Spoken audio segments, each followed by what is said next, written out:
अल्हम्दुलिल्लाहि रब्बिल आलमीन वस्सलातु वस्सलामु अला सय्यिदिल अंबिया वल मुरसलीन अम्मा बादु फ़अऊज़ु बिल्लाहि मिनश शैतानिर रजीम बिस्मिल्लाहिर रहमानिर रहीम।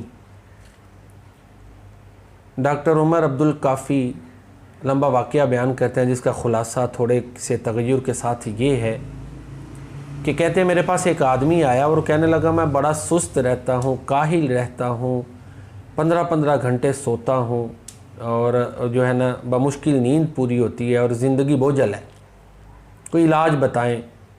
डॉक्टर उमर अब्दुल काफ़ी कहते हैं कि मैंने उसे कहा कि इस्तिग़फ़ार किया करो, कसरत से इस्तिग़फ़ार, अल्लाह से अपने गुनाहों की माफ़ी मांगा करो।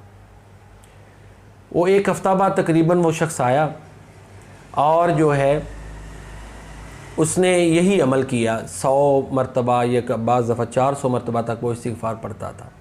तो कहता है एक हफ़्ते के अंदर जो है ना तकरीबन अब 15 घंटे की बजाय 7 घंटे सोता हूँ, नींद पूरी हो जाती है और मामलात भी दुरुस्त हैं। पहले बीवी बच्चे घर वाले तंग थे कि ये कैसी गैर फितरी ज़िंदगी ये शख्स गुजार रहा है। तो डॉक्टर उमर अब्दुल काफ़ी कहते हैं कि उसका इलाज इस्तिग़फ़ार के साथ किया।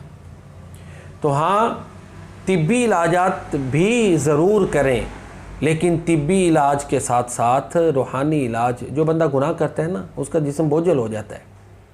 गुनाह के इंसान के दिमाग के ऊपर, उसके जिस्म, गोश्त पोस्ट और हड्डियों पर असरात होते हैं और वो फिर बीमारियों की शक्ल में भी ज़ाहिर होते हैं। तो लिहाजा इस्तिग़फ़ार जो है वो बहुत सी बीमारियों का इलाज है।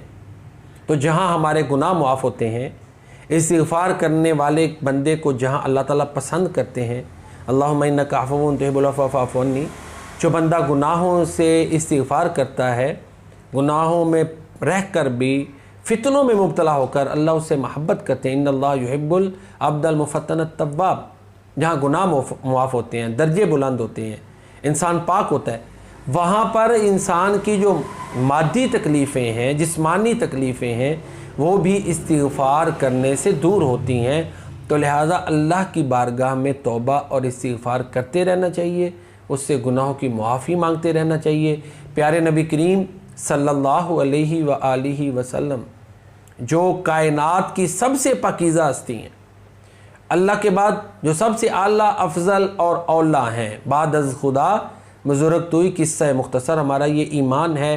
प्यारे नबी करीम सल्लल्लाहु अलैहि व आलिहि वसल्लम अल्लाह ताला के बाद सबसे अफजल हैं।